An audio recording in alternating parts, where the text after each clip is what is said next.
Hi and welcome back to Dusty Book Sniffers. I'm Nicole and today we're here for my weekly wrap-up.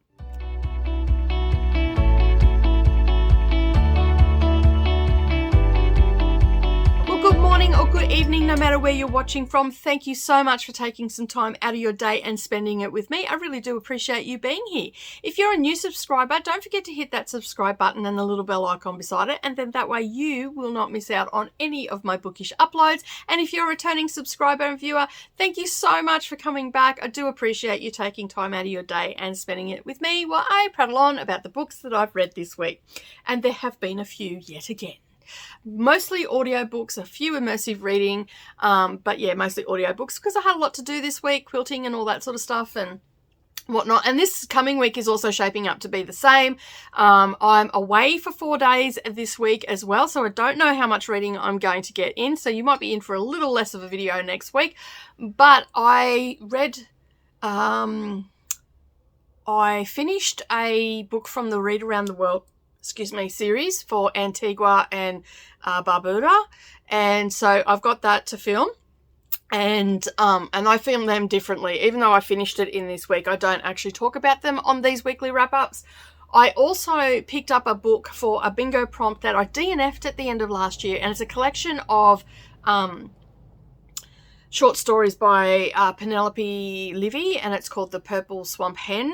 That is the first story in the book, and I DNF'd it last year because I wasn't really in it, so I've picked that back up. I've also progressed a little bit further in the Pickwick papers. I think I'm up to 55% now, 52%, around that mark, and I also done another 100 pages in the Gone with the Wind read along as well. So not only did I get all that sort of stuff happening, I also managed to read 5 books I think I read, and they were across the genres. So I had a cozy mystery, which was quite a fun read. I had a fantasy book. I just had a contemporary or women's fiction it came under. And I also read, what else did I read? Oh, and a historical fiction as well. So I managed to read a fair few books. It was 4 or 5 books that I managed to talk about this week. So basically, for those that are new here, what I'm doing with my weekly wrap-ups at the moment, I'm doing this introduction and I will do a closeout of it. But in between, they are just like a vlog style. And I just basically, when I finish reading the book, I'm giving my thoughts on the book pretty much within 10, 15 minutes, sometimes half an hour. With one of the books I had to recenter myself this week.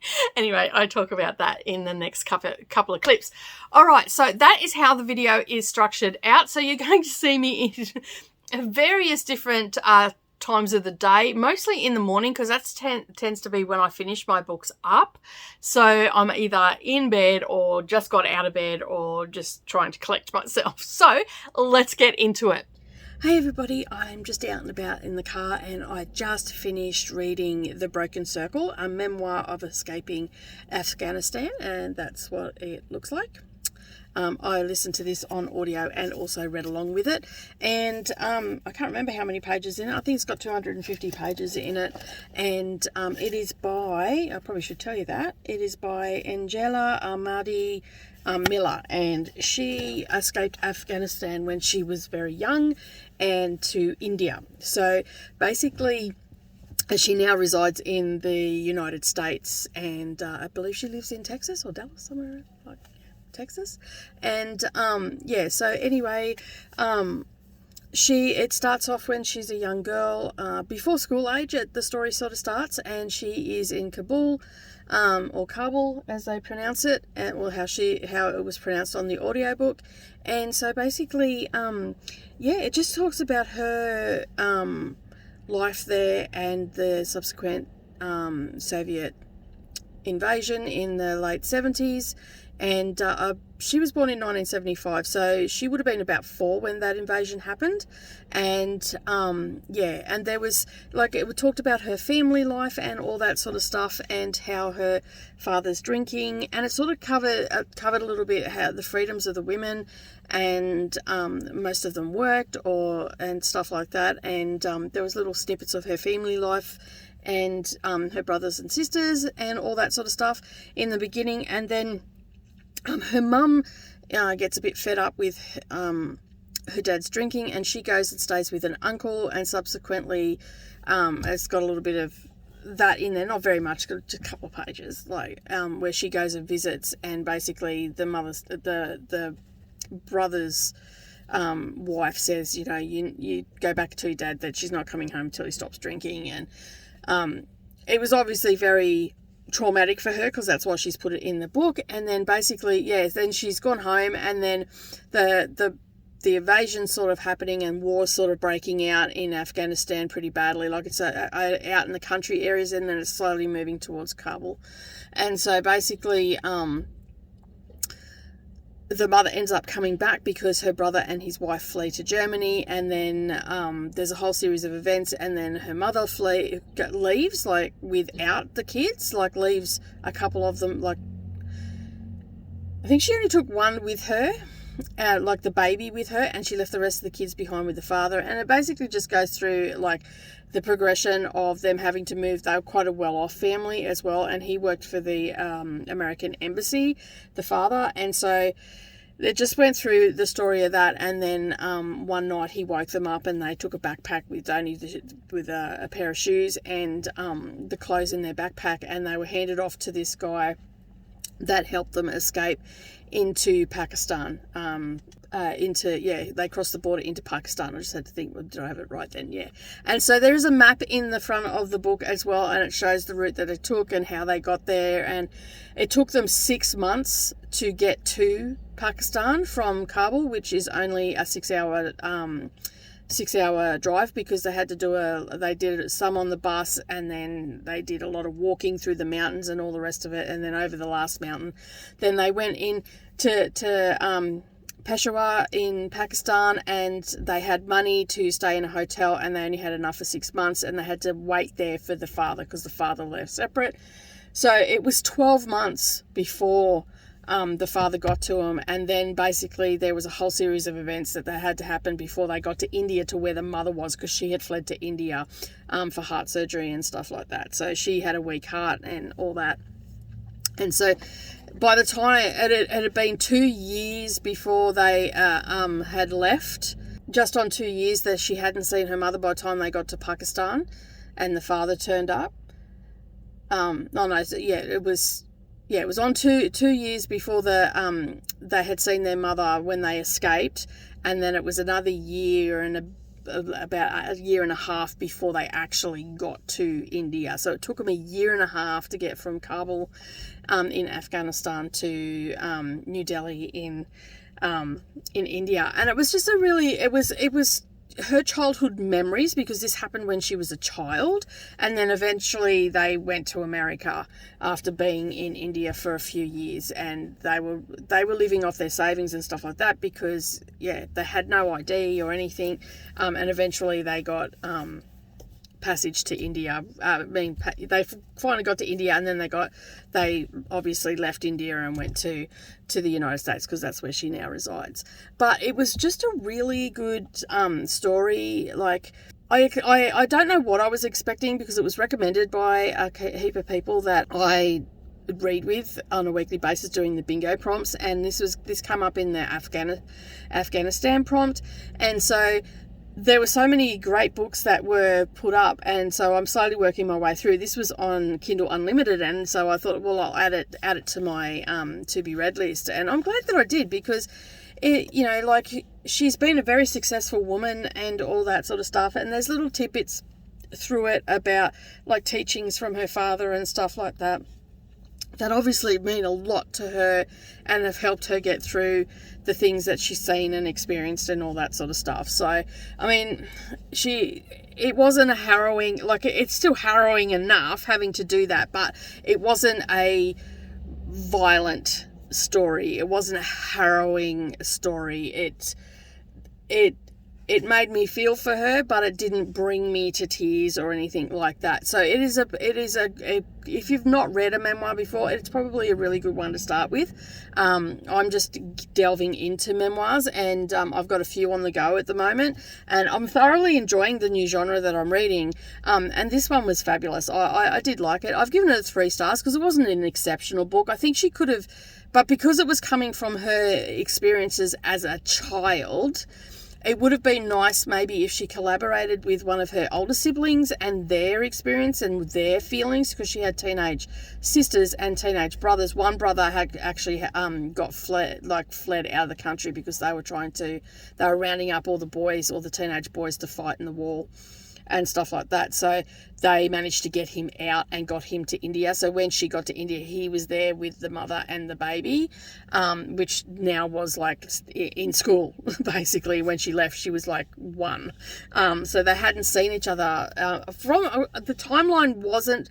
I may have missed it in switching between reading and audio. I may have missed the timeline, but I believe the timeline is around 4 years, I think it was. That was the impression I got, because the baby was like in school and stuff like that. And some of the experiences that she had in like for 6 months, they pretty much just lived on at the hotel because they had limited money. The elder sister was looking after the money, and they only had, they got food every now and again, but they mostly lived on milk and bread. So they soaked the bread in the milk, and and they survived on that. And but I really did enjoy it. I thought it was a great book. As I said, 3 stars from me. So that for me is a great book. I enjoyed the story, excuse me, but it wasn't an exceptional book. But I'm moving on to my next one. I just finished my last book. It is called The Skylark Secret. It's by Fiona Falbe. Again, this is off my Kindle Unlimited. As you know, I'm trying to read all the books that I have added to my Kindle Unlimited list. And so this one is the second book that I have read this month by this author. The first one was The Storyteller of Casablanca, which I really loved. And this story is set in the same era. So basically, from what I can gather and what I've read about the author, Fiona Falbe, she likes writing of that era around World War II, and she focuses on the strong women and tells a story of a strong woman. So basically, this is a dual narrative, dual timeline book. We're in World War II, and then we're also in 1978-79. The story starts with Lexi. She's gone back home after she's a singer. She was in London, been in West End, had a beautiful voice, had a relationship, and basically that relationship, she fell pregnant. The partner didn't want to have the baby and stuff like that. So she's chose the baby over her career, similar to one of the books I read last week, sort of similar timeline, different author. And so he just didn't want to have kids and stuff like that. So she chose, but she actually kept going and sang, and she ended up losing her singing voice because, as you know, your body changes when you have children, and basically it was talked about that she had strained her vocal cords and ended up with lesions. She had the baby in London, like she didn't leave London straight away, and then she had surgery and the surgery didn't work. So she's packed up all her belongings and all her child's belongings and headed to the Highlands of Scotland, and at a place called Ardith. I'm not sure how you pronounce it. I'm sure it's probably pronounced a completely different way. And so it's in the Scottish Highlands, and it's on Lake Eure, and Loch Eure is how they pronounce it. And so basically the story centres around her going back and finding out about her father, because her mother, and because she's in a similar circumstances to her mother who raised her on her own. And so the other narrative is that we're back in World War II, and we're getting the perspective of Flora's best friend, Bridie, because Flora has since passed her. So Lexi's mum has passed away out of early age. And so it's her trying to navigate that sort of story. I really like the story because the World War II story was based around some facts. While the story is fictional and names and characters in the book have all been changed, some of the ships that were mentioned were actually named, and I'm not entirely sure which ones they were. I haven't looked a little bit further yet because I literally just finished reading this book and picked up the camera. And so, it tells that story and how the women of this town and the men of this town help support the warships. And basically, in the author's note, I've just got it here. This is a God-fearing community and the local people are to be treated with respect. And apparently that was Winston Churchill in an address to the naval personnel on arrival of the home fleet in Lockyer in September, on September 13th, 1939. So this Lockyer was very... I've got bed here. I've just got out of bed. Very poignant in the war effort because it helped get supplies through to Russia, and they were the Arctic convoys that took supplies and everything through to Russia, well, to help protect the convoys and stuff like that. So, excuse me. So all of that sort of stuff that she's drawn inspiration from was actually true to a certain degree.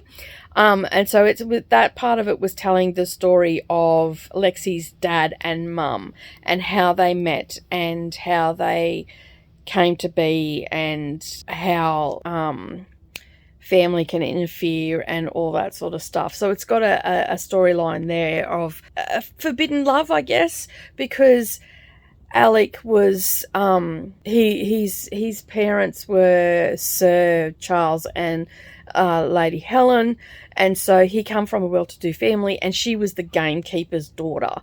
So it was sort of like a forbidden love, but the wartime changed all that sort of stuff as well. So there was a little bit of drawing on that, of hopefulness and all that they would be able to.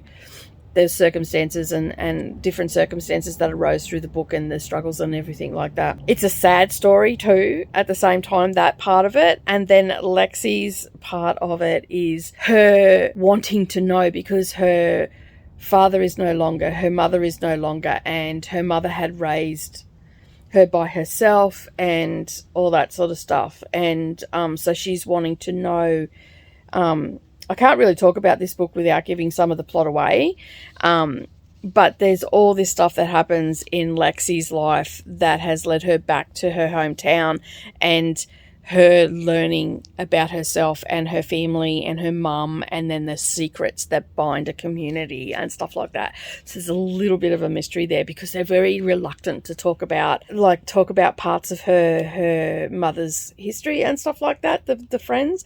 And so there's two twists in it. Like, there's two things that happen in it, and then there's a slight other twist that it's not really a twist, but it's a little bit of a, oh my god, and it's just about a community, secrets and all that sort of stuff as well. But I thoroughly enjoyed it. Like, it wasn't an exceptional book, but I think Fiona Falbe is going to be one of those authors that I turn to for some historical fiction, just quick reads.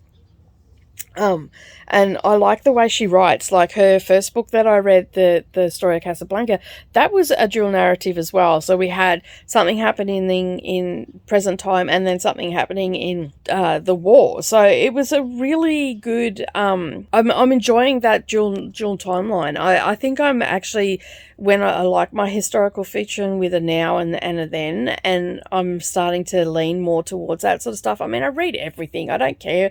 As long as it's a good story, I don't really care. But yeah, for this sort of one that I'm gravitating to at the moment, which is centered around the war, World War I or World War II, I've been reading a lot of books from that era, and Fiona Falbe is actually hitting the mark for that sort of stuff. So if you like those sort of, cozy sort of reads and whatnot, and she's not always set in the places that, like, in Scotland or England and stuff like that. Like, we've been in, the other book that I read was set in Morocco. So, and I think I've got another one on her list that I just recently added, and I think that one's set in France.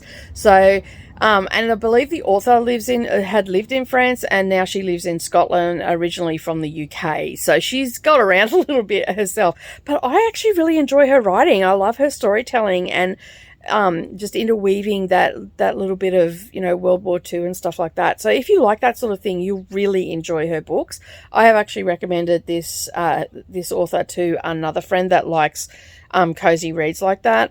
And so once she's ordered the books, we were online together, and she ordered the books while I was talking to her. So once she's read the books, I'm going to get her opinion on them and see if I'm hitting the nail on the head for the cozy read. I find them to be a cozy read, a quick read. It had little bits of sad bits in it and stuff like that. Just, the heavy loss and stuff of World War. Like this particular town has lost. The sailors that came through that area, 3,000 lives were lost, and most of them lost to the sea, as it was with a lot of Navy personnel in World War II. So, yeah, a lot of sad situations like that, and but the history behind this, apparently, like, it was a pivotal point in them being there and heading out into the Arctic and taking the convoys and, trying to get away from U-boats and the destroyers and stuff like that. So it was a very harrowing time for everybody, and a lot of lives were lost from that community, as well as other communities from all over the globe and stuff like that. So it was I really enjoyed it, and I think you will too. So I gave it 3 stars because, it was a good book. All right, I'm off to read my next one. Hi everybody, it's Saturday morning, and I just finished my latest book, which was a Colleen Hoover book, and I just had to take a couple of minutes before I filmed because this book, it was hard. It was a hard book to read, and so it made me ugly cry. I know I'm smiling now, but I've recomposed myself so I could get on here and talk to you about it. Okay, it's pretty early in the morning here. Everybody's still asleep, so I've got to be quiet because Savannah's room is just there. So I just had to go and make myself some coffee so I can center myself a little bit more. The book I'm talking about is Reminders of Him. This is a story of tragedy and a hate to love story as well, because it's got a love story in it, but it's more than that. It is so much more than that. So if my voice is a little bit croaky, it's because I've been crying this morning. I listened to this as well as read it this morning. I was listening to it while I was quilting yesterday, and I had to stop because it was getting a bit emotional. And so, yeah, I'm going to probably talk a little bit longer about this one because this one really got to me, and I want to talk about why it got to me. So it's following the story of Kenna / Nicole and Ledger. I almost forgot his name there for a moment. Obviously, he didn't have much of an impact on me. But anyway,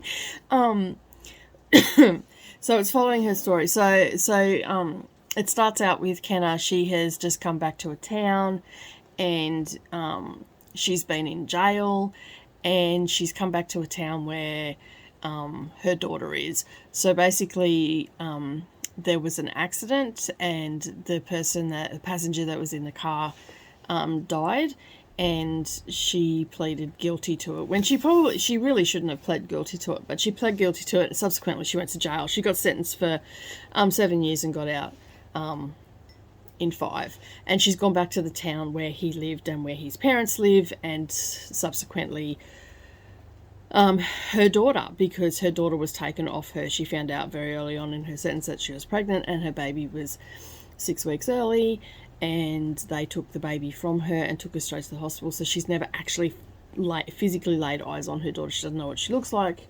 She doesn't know if she's happy. She doesn't know what the parents have told, like his parents have told her, and all the rest of it. So it was her partner that she killed in the car accident. I won't go into details of why they hate her so much, because that is something that is quite prevalent to the book, and I don't want to give too much away. But yeah, so it follows her journey and of her trying to see her daughter and, you know, be part of her daughter's life and all that sort of stuff. And so there's some really heart-wrenching scenes in this, and having I think the reason it got to me so much, because having gone through what I've gone through just recently with Mia's mum coming back in. Mia's my granddaughter, for those that don't know, and I'm estranged from my daughter because her mental health, it was a self-preservation thing for me, because her mental health issues are very much a strain on me, and her substance abuse is very much a strain on me emotionally, and I had 2 younger children that I had to make the sacrifice for the other 2, and so we sort of talk, but we don't talk, and our relationship is very strained. And so I've taken the road of the path of, I know this sounds silly, but the path of least resistance, which is not getting into it with her when she has one of her episodes and stuff like that, not just letting her verbal diarrhea all over me and all that sort of stuff. So I think that this is very, like, it's only been 12 months, so it was hard to read this book. So anyway, I cried, as you can see from my very puffy eyes, and I ugly cried, and all the rest of it. But ultimately, this story is, it is a story of forgiveness. It's a story of hate to love. It's a story of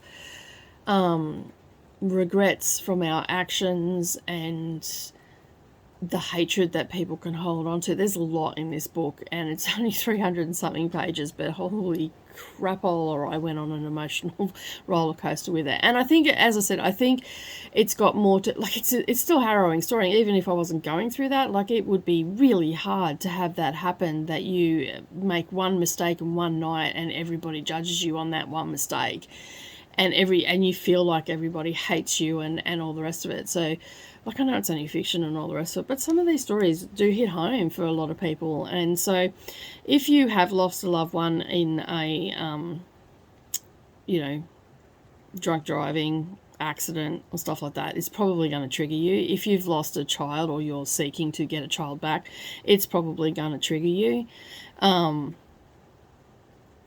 So, yeah. It was a hard book to read, but I read to the end because I wanted to find out if there was a happy ending and stuff like that. I cried right up to the end.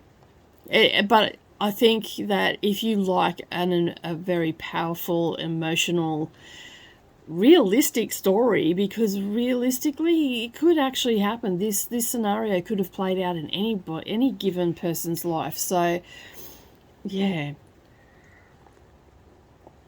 I'm going to give it a 5-star rating, and I think that's a personal rating from me, because I liked it. At this point in time, I'm giving it a 5-star rating because it's just provoked so much emotion in me, and probably long overdue, because I've been focusing on my youngest daughter and my almost 18-year-old and trying to get them through it, and also my husband, and probably haven't really taken care of myself in that aspect. So it's made me realize that I really need to take care of myself, and so that's why it's getting a 5-star from me. So kudos to Colleen Hoover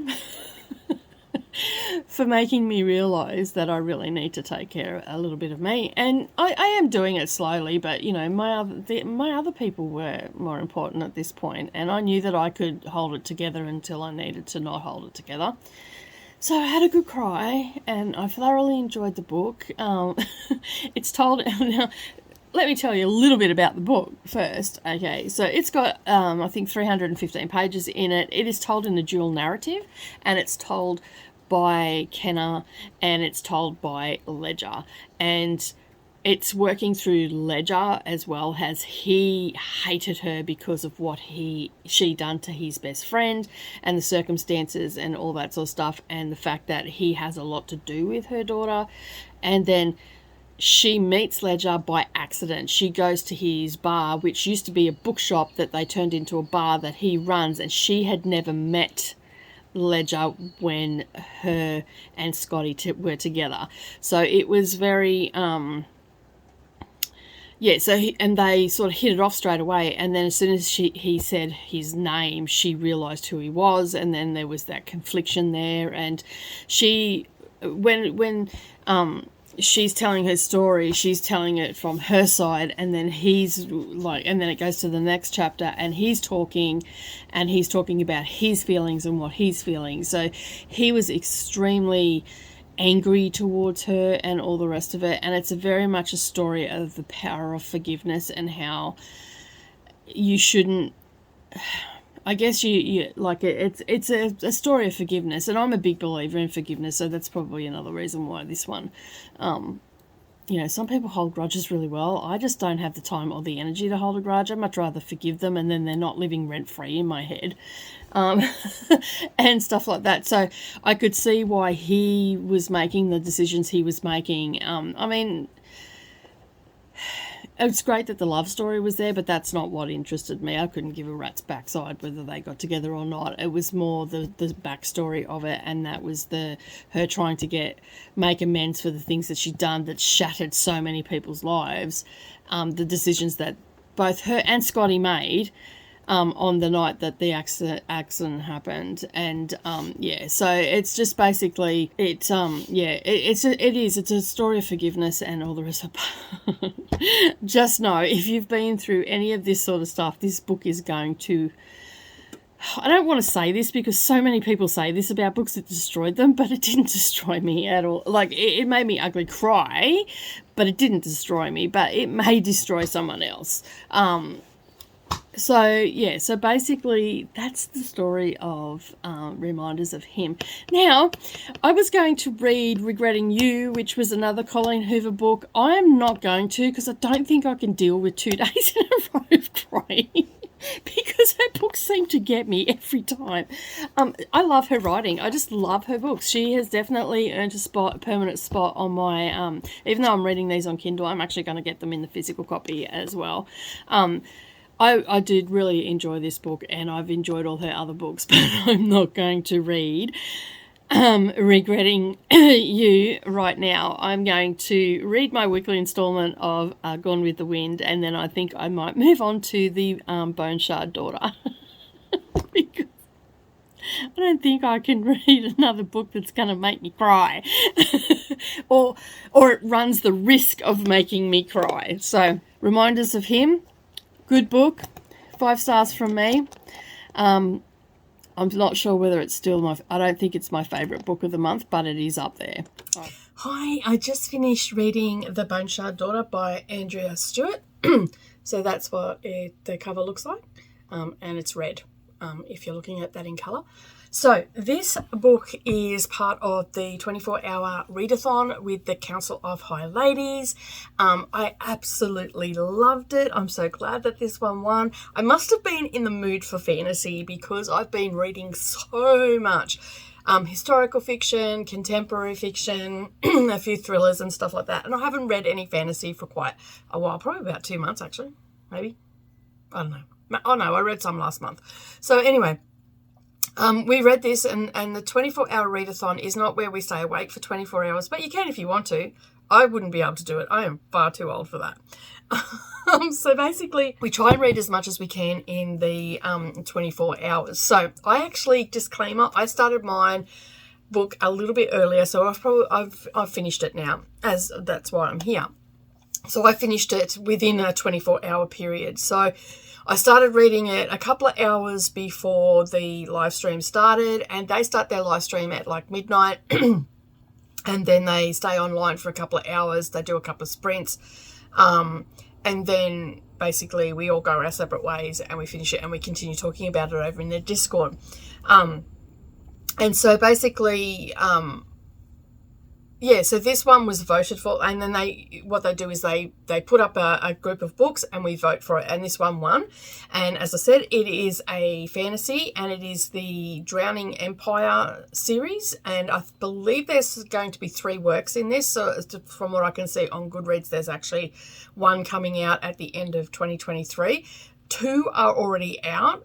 I got this on Kindle with the audio, because the audio was like $3.50.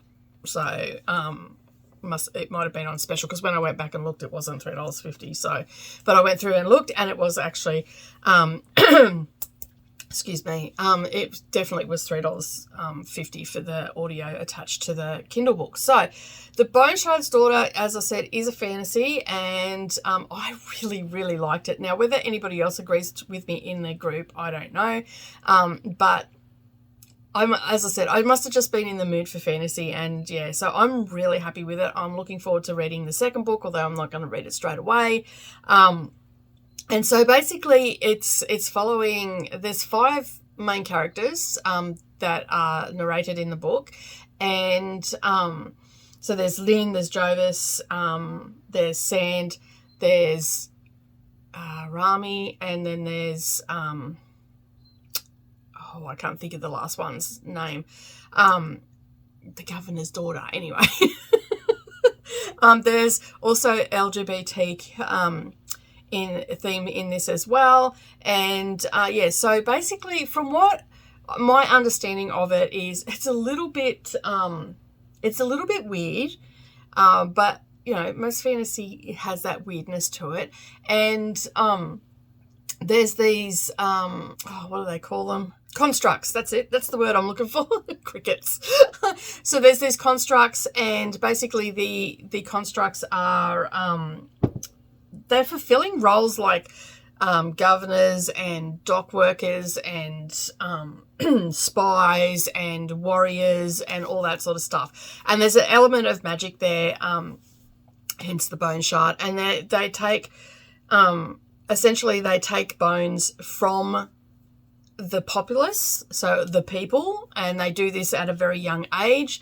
There's some questionable things in this, but they take them from, I think, around the age of 8. They do this ceremony or festival, as they call it, and they take a piece of bone from the populace, each of the kids, and then that is catalogued, and then they use those bones to make their constructs, and then basically it goes on from there. So Lynn is the emperor's daughter, and so she's supposedly lost her memories from a sickness, and so it's following her story. And Jovis has lost his wife. His wife was kidnapped, and they left money on her bed for her, and he has spent the last 7 years looking for her. And along the way he does different quests, so to speak. So he helps save a heap of children from the taking the bones, and then there's the other characters in it that have stories as well. So not the other 3 characters I didn't find that great. I'm more invested in Lynn and Jovis, and rightly so, because at the end of it, near the end of the book, they sort of come together. And there's a whole heap of stuff that happens in between that.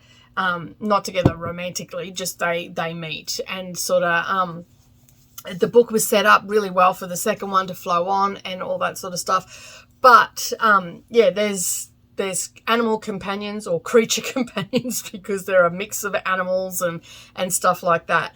I'm not doing this book justice, really, like when I'm talking about it, because if I talk too much about it, I'm going to give pieces away of it. But I've actually given this a 4-star.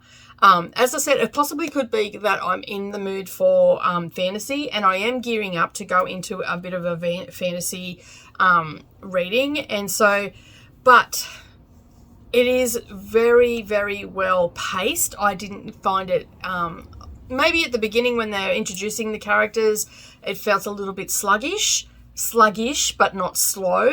And then it just took off, and the story was really well paced. And because you're getting the narrative from each of the characters, and I also listened to this as well. So I done immersive reading with this. So I was getting, each character had a different voice, and so it just felt like I was right in the story. And there's some questionable things that happen in it that I'm like, really? Like, are you sure about that? So yeah, and you're sort of wondering what the emperor is up to, and Lynn is trying to find her memories on the pressure from the emperor to prove herself to her father. So there's that sort of element to it. And it's a really good story. I just really enjoyed it. I don't know what else to really say about it because I don't want to give it away. So I know that sounds a little bit vague, but trust me when I say I think you will thoroughly enjoy it, especially if you're, because I don't find the magic system in it to be overly complicated either. It's basically the bones. They inscribe on the bones and then they put them into the constructs, and that makes them obey that particular person, or it gives them their characteristics.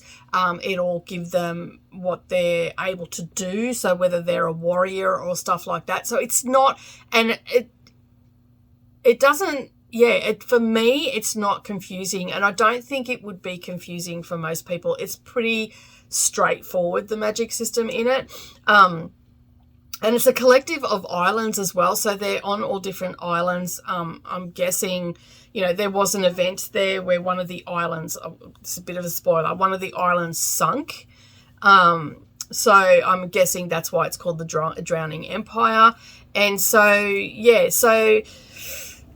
and Lynn is actually trapped in the palace. So she's set forward to find her memories, and she's got to do all these tasks to learn the magic of the shard bone magic, and that is a mouthful. And so she's sort of trapped in the palace, so she's sneaking off and getting keys sneakily copied and that, so she can find different sections of the palace and stuff like that. There is a backstory of they're at war with another group of people, and that's why the constructs are so much, they're needed, because to make sure that doesn't happen again. That was sort of mentioned. So I'm not, and I don't want to talk about towards the end of the book, because I think something's going to happen with that. So and I just really liked it. And I'm just reading here, The Bone Shard Daughter is an fantasy debut by the author. I'm just reading up about that there. It's and the little blurb that they're a captivating tale of magic, revolution, mystery, where a young woman's sense of identity will make or break the empire. And that's essentially what it is. But there's all this other stuff going on as well. And I just absolutely loved it. I've given it 4 stars. It has 466 pages on the Kindle version. And as I said, I also listened to the audio while I was reading along. And 4 stars from me. Great book. All right, I'm off to read my next one. Okay, so I managed to get another book in today. It's been a really good reading day for me. It has been cold, wet, miserable this weekend, so it has actually been a great weekend for reading. So I started Wicked Witches of Coventry by Sarah Burgess. Okay, and this is one that I got on Kindle Unlimited, and basically it was 11 books in this series. So this is the cover of it that it looks like that I got, and I read book 1. So if you remember to my TBR, I said that I was going to, with all my series, I was going to read book 1 from the 3 series that I had on there, which are all witchy and magic based. So this is so cute, this book. Like, it is it's a cozy book, like it's a cozy mystery. And so basically it's following, and I should say that the first book is called If the Broom Fits, and as I said, it is part of that series, and there is 11 books in there. Now, this one, I did find the audio books over on Audible, and they are also on Scribd, and there is only 4 or 5 over on Scribd, the same as Audible. So this came out in 2019, so this is when it was first published, the first book, so they're probably still in the process of putting them all to audiobook.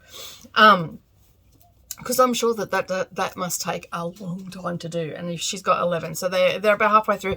And when I look on Audible, there are blank spots for all the other books, so that generally means that the other books are going to come to Audible, which subsequently they will come to Scribe as well. All right, so it's following the story of Brighton, and basically she's hopeless at life. She's childless, she's just got divorced, and her life's pretty much a wreck, and she's just lost her job again. And so she has what they call Mad Aunt Maud, Great Aunt Maud, and she has passed away, and so she has inherited her house. And it is in a town called Coventry. And so this has only got 200 pages, so it was like a very quick read. And it's very easy to read. It's a very fast read. I think I read it in a few hours. And so basically she moves to the house. The house is run down. It starts out with her driving, and her car breaks down just a couple of miles out of town. She opens it up and she begs the car to, she doesn't realize that she's a witch either, and so, or that she has powers of any sort. And so she's there knowing nothing about the car. She gets out, pulls the bonnet up, and this is sort of the opening scene. And pulls the bonnet up and looks at the motor and is like, I've got no idea. She's just like, please, just a couple more miles.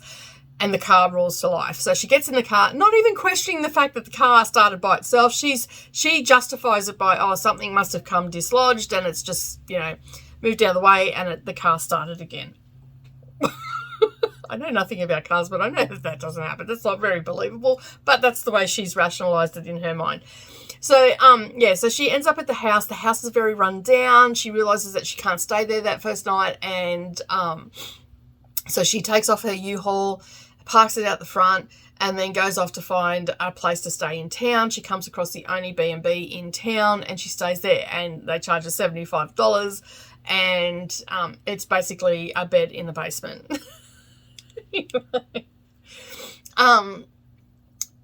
And then the story just goes on from there. And the next morning, at dinner time, another guest comes in and he's just rude, and then he turns up dead, basically, because he's just rude to everybody. And and so the story flows on from there. And then there is a feud that was happening between the two houses, I'll start that again. There's an underlying feud in there. I don't know much about it. As I said, it's just the first one. Just basically, there's one set of witches that basically think that they own Coventry, and then they've run this other family out, which is her family, out. And and so she's come to the house and she's fixing it up and all that sort of stuff. And she's starting to meet people through town, and two people that she does come across on the first day that she's there for. She goes for breakfast or lunch or something, and she goes to the local diner, and it's very busy, so she has to share a table, and she just happens to share a table with another girl from this other family. And so there's just like this whole magical element throughout the book and whatnot. It's a very quick read. I think all the books are going to be super quick to read. And it's just a cozy little book. Like it, as I said, if you were looking for something quick to read, and after the hectic books that I've been reading that have, been a little bit emotional and all the rest of it, it was just so fun. Like I just really, really enjoyed it. It's just a fun little quick story to read. Something to just cleanse the palate and recalibrate the emotions that you've felt from some of the books that you might be reading. So I'm going to continue on with this story. Like at first I thought, maybe not, but by the time I got halfway through the book, I'm like, yeah, I'm going to continue on with all these books. I've got 11 in the series. I think it equates to around 1,500 pages or something all up. So, it's a fair chunk of change to be reading. And, she's got, I should mention there is a talking cat in it as well. And I think the house fixes itself as she's cleaning it as well. So, and it's just a great little story and different sort of, different to what I normally read. It's just quick and easy. And I'm so glad that I picked it up.